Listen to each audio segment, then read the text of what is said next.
আসসালামু আলাইকুম। আজকে আমি মাছবুজ বানাইছি। তো আমি আজকে খাবারের ফটো দিলাম, আর আমি বানানোর ফটো খাবারের পরে রাখছি, যে আর দরকার কারো যদি ভালো লাগে আমার মতো মাছবুজ বানাইয়া খাইতে, তো আপনারাও আমার রেসিপি দেখে বানাইয়া খাইতে পারবেন। যারা বাহরাইনে বাঙালিরা থাকেন, যেই খাইতে চান, কোনো ভাইয়েরা, কোনো আপুরা, কোনো ভাবিরা যদি আপনারা বানাইতে চান, আমি কিভাবে বানাইলাম মাছবুস, তো আমার রেসিপি দেখতে পারেন। আমি বাহরাইনি মাছবুস কিন্তু বাংলার টাচ দিয়া বানাইছি। আদা রসুন দিছি, তেজপাতা দিছি। এরা কিন্তু এত কিছু একটা দেয় না। আদা রসুন হয়তো একটু ছেচ্চা টেচ্চা দেয়, আমি কিন্তু একবারে পেস্টটা দিছি, আমার মতো করে বানাইছি। আর আমার বাচ্চারা, আমার হাজব্যান্ড খেয়ে বলতেছে যে অনেক ইয়ামি হয়েছে, অনেক ইয়ামি। তো আপনাদের সাথে শেয়ার করলাম। কারো যদি ভালো লাগে আমার ভিডিওটা পুরো দেখবেন, তো দেখতে পারবেন যে আমি কিভাবে বানাইছি। তো ভালো থাকেন সবাই। আমার ভিডিওগুলি ভালো লাগলে লাইক কমেন্ট শেয়ার করবেন। আর ভালো ভালো কমেন্টস পড়ে আপনাদের আমার অনেক খুশি লাগে, ভালো লাগে। আমি সবসময় আপনাদের জন্য দোয়া করি, আপনারাও আমার ফ্যামিলির জন্য দোয়া করবেন। ইনশাআল্লাহ সবাই ভালো থাকবেন। আল্লাহ হাফেজ। আজকে মাছবুস, হামুর মাছের মাছবুস। ওদিন আপনাদের মাছ দেখাইছি, আজকে কীভাবে মাছবুস বানায় বাহরাইনি খাবার, ওটা আপনাদেরকে দেখাবো। যারা বাহরাইনে থাকেন এই হামুর মাছ দিয়ে তারা এই মাছবুস বানায় খাইতে পারবেন ইনশাআল্লাহ।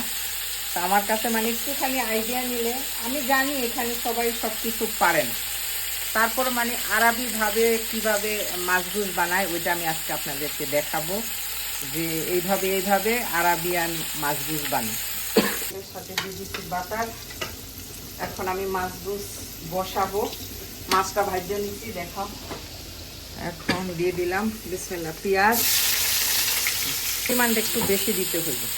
এখন দিয়ে দিলাম বাঙালি তারখা, কারণ আরবিরা তেজপাতা দেয় না। টমেটো। এখন আমি মশলা দিয়ে দিব এক এক করে। আদা রসুন বাটা, কারণ আরবিরা কিন্তু একটু রসুন আদা ছেঁচা দিলে দেয়, না দিলে নাই। এটা হচ্ছে বাঙালি টাচ, কারণ আমরা বাঙালিরা আদা রসুন ছাড়া কোনো বিরিয়ানি মাছবুজ যাই কোন খাইতে পারি না। হলুদ আর গুঁড়া, কারণ আমি হলুদ কম দিছি, এটা আমার ধনিয়া পাতার ফ্লেভারে আজকে আমার মাছবুজ হবে। এখন দিব জিরার গুঁড়ি, ট্রেডিশনাল যেই লেবু, এটা না দিলে আরবি খাবারের কোনো স্বাদ আসবে না, ফ্লেভার আসবে না। দিব আন্দাজ মতো লবণ, দিয়ে দিলাম বহুত সারা ধনিয়া পাতা, কারণ এটা আজকে আমার মাছবুজ ধনিয়া পাতার ফ্লেভারই হবে। এখন এই শুকনো মরিচ খাই না আমি, এই জন্য কাঁচামরিচ একটু বেশি দিয়ে দিলাম, মাঝখানটা চিরা দিয়ে দিছি। এখন আমি মাছটা একটু এই ধনিয়া পাতার এই পানির মধ্যে একটু কষাই নিব, কষায় মাছটা উঠাবো, তারপরে চাউল দিব।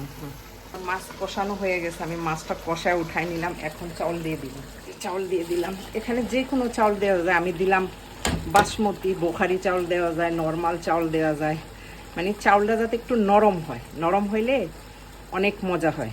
এটা কষাই আমি এখন গরম পানি দিয়ে দিব আন্দাজ মতো, আর লবণটা একটু দেখে নেব। লবণটা দেখলাম একটু লবণ দরকার, আর একটু পানিও দিব। এখন একটু এরকম গ্যাপ করে সবগুলি মাছ এইভাবে উঠাইয়া দিয়ে দিব। কি যে কষ্ট, এক হাতে ভিডিও আর এক হাতে রান্না বাড়া। এই যে এইভাবে মাছগুলি দিয়ে দিব। স্টেমি মাছগুলি আরও একটুখানি হবে। আমি ভিডিও হাত ধরি এইদিকে, আর আমার ক্যামেরা জায়গা ওই দিকে, মনে কিছু নেবেন না আপনারা, বুঝে নিয়েন। আমার অনেক কষ্ট হয় ভিডিও করতে, তারপরে করি। কষ্ট করলেই বলে মিষ্টি পাওয়া যায়, এটাই সব লোকে বলে, আমিও বলি মেহনত করলেই আল্লাহ ফল দেয়। তো এইভাবে সব মাছগুলি আমি দিয়ে দিব, তারপরের লুক আপনাকে দেখাবো।